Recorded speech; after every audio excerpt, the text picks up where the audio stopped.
No vídeo de hoje, a parte 2 de Noções de Hermenêutica Sagrada, um texto escrito pelo pastor Alcebiades Pereira Vasconcelos e publicado no jornal Mensageiro da Paz em maio de 1984. Seja bem-vindo ao Diário Pentecostal Historiando, análise histórica e crítica sobre o movimento pentecostal brasileiro. Se inscreva no canal e siga nossas redes sociais. O povo que não conhece a sua história está condenado a repeti-la. A história antiga e a arqueologia elucidam muito com respeito aos costumes, às condições ambientais da época e à maneira de viver dos povos de então. A geografia da Palestina, a história natural dali e a legislação antiga, igualmente, são recursos externos que muito ajudam o intérprete a entender certos textos bíblicos. Exemplo frisante. O Salmo 126, do 1 ao 6, nos dá um exemplo de como a geografia e a história natural nos podem ajudar a entender a Bíblia. A volta do cativeiro, verso 1. O júbilo consequente, versos 2 e 3. A súplica ardente, verso 4. As torrentes do Negueve, verso 4. A semeadura penosa, verso 5. E o resultado maravilhoso, verso 6. Teste prático, Juízes 12, versículos do 4 ao 6. Qual era o problema que havia com esta palavra que causou tantas mortes? Nota, na interpretação deste teste, entra em jogo a língua original. A palavra significa espiga e nada importa em si mesma. O problema está na pronúncia correta da primeira sílaba da palavra, que os efraimitas pronunciavam si, enquanto que a pronúncia correta é chi ou xi, xi ou chi. Conhecimento do tempo. Identificar e distinguir o tempo em que certo fato teve lugar e o modo e circunstâncias em que ocorreu é fundamental ajuda ao intérprete da elucidação do mesmo. Portanto, o intérprete deve distinguir o tempo, levando-o na devida consideração em seus estudos e interpretações da Bíblia. Vede Gênesis 2, versículos 8, 16 e 17. Gênesis 3, versículo 17, Gênesis 12, versículos 1 e 2, Deuteronômio 5, do 1 ao 21, João 1, do 11 ao 13, versículos 16 e 17. Adão foi colocado por Deus no Éden com plena liberdade, exceto para comer do fruto da árvore da ciência do bem e do mal. Por ter desobedecido, Deus o expulsou dali e desde então ele e seus descendentes jamais tiveram semelhante liberdade. Apocalipse 2 e 7. Abraão nasceu na idolatria. Josué 24 e 2. Deus o chamou para uma terra que seria sua e de sua descendência, e seus filhos se constituiriam em uma grande nação. Gênesis 17, 1. Com os israelitas, Deus fez um pacto legal, diferente do que fizera com seus pais, um pacto que não fizera antes com ninguém. Falhando tudo, 1500 anos depois daquele pacto, Deus enviou ao mundo o seu Filho, a quem os judeus rejeitaram.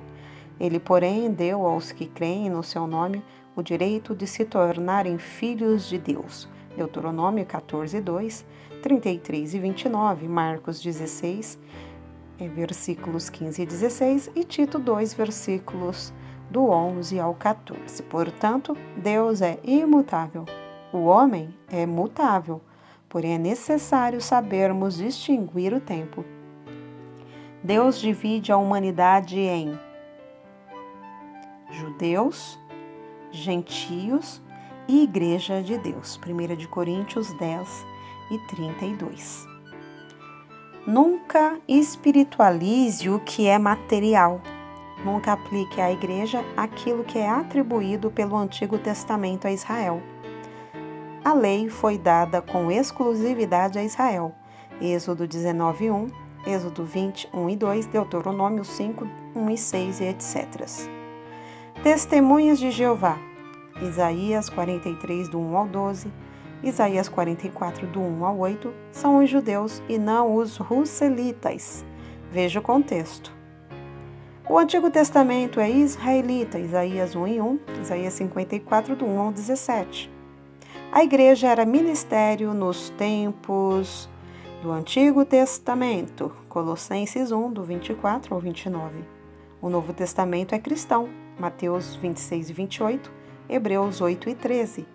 Nele, Israel se equipara a todos, Efésios 2, do 13 ao 18, Colossenses 3, do 9 ao 13.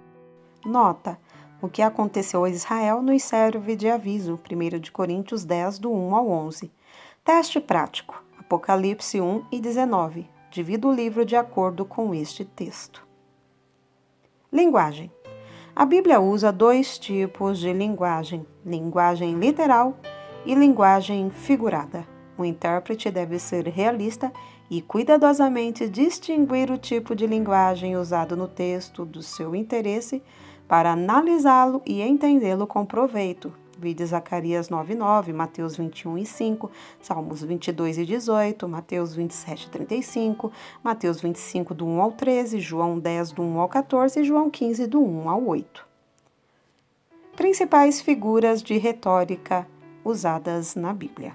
Os escritores da Bíblia usaram claramente das seguintes figuras de linguagem em seus escritos: metáfora, metonímia, sinédoque, hipérbole, ironia, prosopopeia, antropomorfismo, enigma, símbolo, alegoria, tipo, parábolas e etc. Não pense o estudante que esta é uma aula de retórica. O que ocorre é que o conteúdo da Bíblia está cheio dessas figuras de retórica que devemos conhecer para melhor entendê-las. Metáfora, Zacarias 13, 8. É aquilo que se afirma de um ser que o representa. Metonímia, Gênesis 25 e 23. É o emprego do efeito pela causa. Progenitores por seus descendentes. Também se emprega em sentido inverso, Lucas 16 e 29. A causa pelo efeito. Autores por seus escritos. Emprego do sujeito pelo atributo, Gênesis 41 e 13. Sonhadores por seus sonhos e também o inverso desta ordem. O atributo pelo sujeito. Jó 32 e 7. As idades por seus possuidores e etc. Sinédoque, Mateus 13 e 5. O emprego do gênero pela espécie, o geral pelo particular, Gênesis 6 e 12. Emprega a ordem inversa. A espécie é pelo gênero, do particular pelo geral, Mateus 6 e 11. O emprego do todo pela parte, Gênesis 13 e 19. Também emprega a ordem no sentido inverso, da parte pelo todo. Hipérbole, Deuteronômio 1 e 28. Afirmação em que as palavras significam mais do que a realidade das coisas. Ironia, Gênesis 3 e 22. É uma expressão que literalmente pode significar o contrário, o oposto. É a personificação das coisas e dos seres. Antropomorfismo, Gênesis 8 e 21. É a linguagem que confere a Deus atributos humanos. Alegoria, Gálatas 4, do 21 ao 31. É uma narrativa em que as pessoas representam ideias ou princípios. Enigmas, Juízes 14 e 14. É o que comumente chamamos adivinhação. Símbolo, Levítico 17 e 11. É o emprego de algo material, significando algo espiritual e etc. Tipo, Romanos 5 e 14. É a representação de pessoa ou coisa na esfera espiritual por intermédio de pessoa ou coisa puramente material. Parábola, Mateus 13, do 24 ao 30. É uma narrativa que pode ser real ou imaginária, em que tanto as pessoas como as coisas e suas ações correspondem às verdades espirituais e morais. Regras. Há textos que devem ser entendidos literalmente. O intérprete deve deixar que a Bíblia exprima exatamente aquilo que o Espírito Santo quis significar nas palavras do escritor, haja ele usado linguagem literal ou figurada. Teste prático. Leia Salmos 6:6, Efésios 4:30 e Gênesis 4:10 e identifique que figuras de retórica usaram os escritores nesses textos. Simbologia. Devido ao grande número de símbolos que encontramos na Bíblia e o seu valor para o intérprete, dedicamos esta lição exclusivamente a eles. Vide Êxodo 25:4, Levítico 17:11, Apocalipse 1:20 e 1 Coríntios 15:45. Os símbolos são classificados em objetos reais, visões, atitudes, nomes, números, cores, formas e etc. Especificando os símbolos. Objetos reais. Sangue representa a vida. Levítico 17:11. Vestidos representam mérito. Mateus 11:13, Isaías 64:6, Isaías 61:10. Linho fino representa a justiça dos santos. Apocalipse 19:8, Filipenses 4:5, Mateus 5:20. Ouro representa a glória de Deus. Prata representa resgate.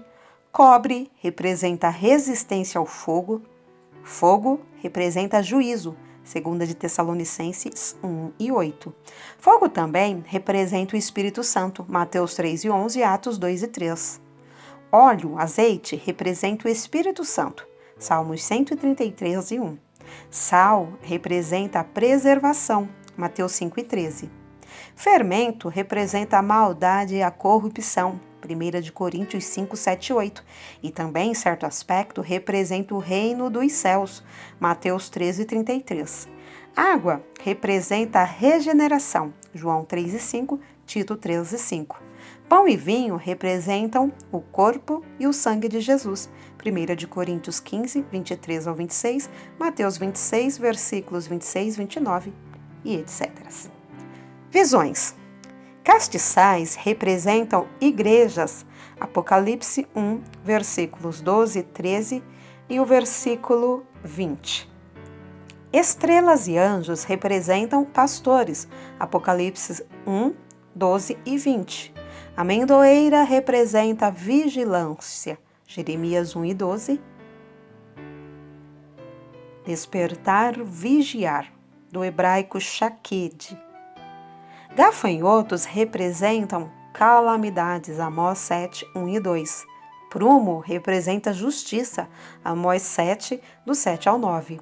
Frutos de verão maduros representam a aproximação do fim. Amós 8, 1 e 2.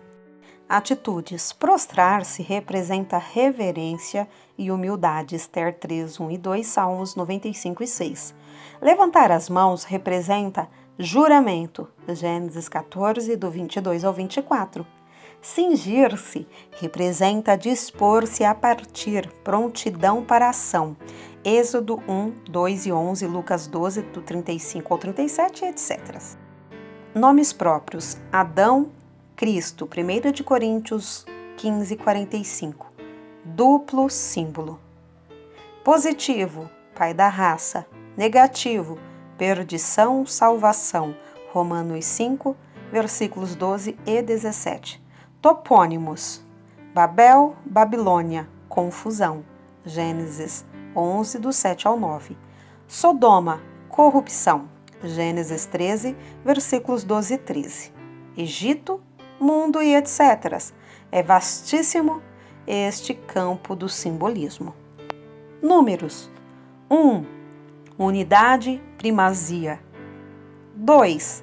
Relação, divisão, diferença. 3. Solidez, plenitude, trindade. 4.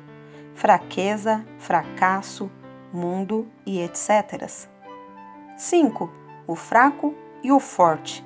Emanuel, capacidade, responsabilidade, etc. 6. Limitação, domínio humano, manifestação do mal e etc. 7. Plenitude, perfeição.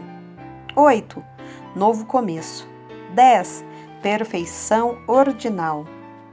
12. Governo de Deus manifesto ao mundo. 12 tribos, 12 apóstolos. Cores: azul, céu, montes à distância, perfeição. Púrpura, realeza. Carmesim, identificação, Josué 2:18, e por ser indelével o pecado, Isaías 1:18, e poder purificador, 1 de João 1:7.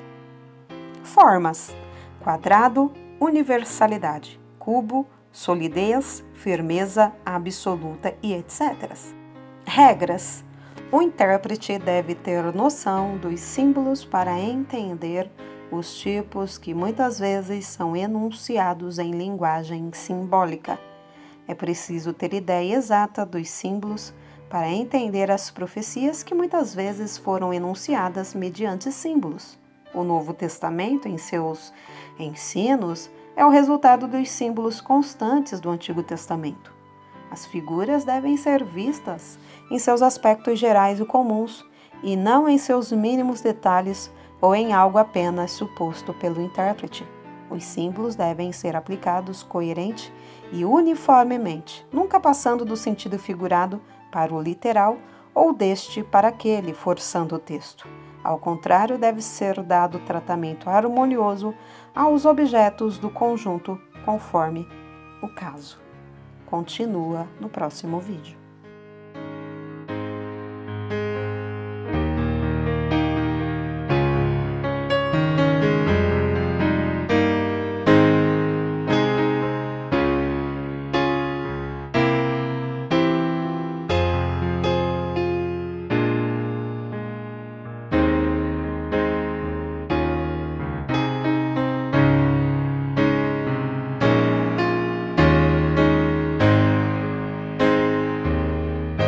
Porque nada podemos contra a verdade, senão pela verdade. Segunda carta aos Coríntios 13:8.